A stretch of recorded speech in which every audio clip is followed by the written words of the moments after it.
Saturday mornings, daily devotional. I was reading in my life journal this last week, and it had me in Ezra chapter 7.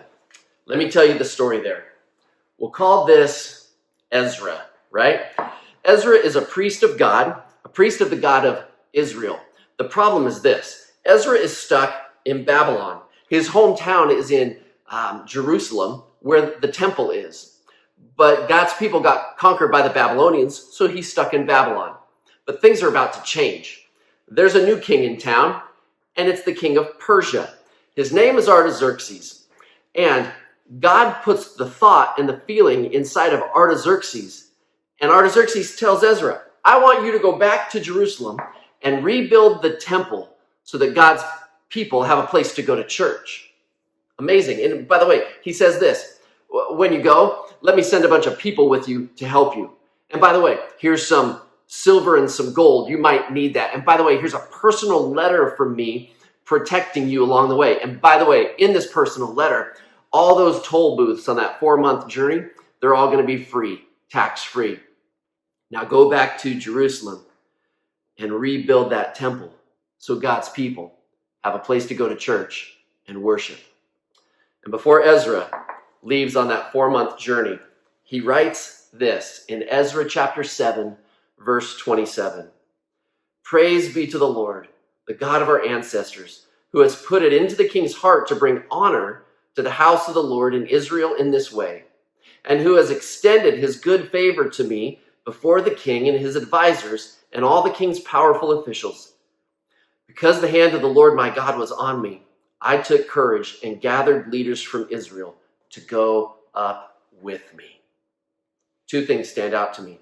1, that God could put a thought and a feeling inside of a person who didn't know him to accomplish something for God's people. And when that happens, the second thing is that God's people find a lot of courage in that. I don't think it's a mistake that God had me in Ezra chapter 7, because this last Tuesday, our church leaders, along with a lot of other church leaders from across the county, we were on a Zoom call watching the Board of Supervisors meeting for Santa Clara County.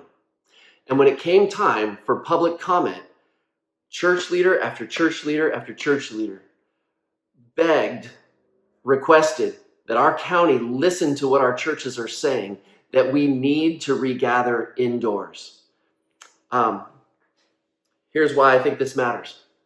God can take our Board of Supervisors, and God can take our public health officer who's calling the shots on the restrictions, and he can put a thought and he could put a feeling into their hearts to show favor to God's people so we can gather and do what God has called us to do.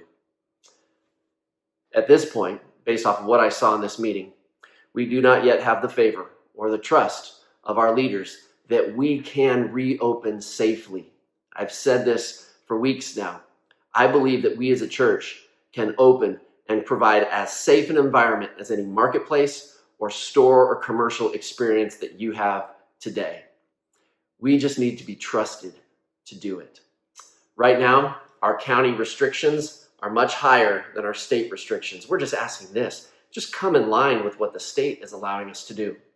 So tomorrow morning, we're going to have a drive-in service, 9 o'clock here on the Hill. But mark this on your calendar. November 1st, we're back indoors. We would love to be back indoors with you and with a group of people meeting in person. Yes, it will be masked up, social distance. There'll be a limited number of people. But we'd love for the majority of our people to be there. November 1st, winter weather will start hitting, and we'll be back indoors with you or without you, which means this: if our county doesn't loosen up, we will only have virtual services. And the truth is this: an online service, it's just not enough to sustain people. And so I would ask you to do 2 things. 1, go read Ezra 7. And then would you do this? Pray for our county board of supervisors. And also pray for our public health officer, Dr. Sarah Cody, that God would put it in the heart of our officials in charge to show favor to God's people. We'll see you tomorrow morning, 9 o'clock. God bless.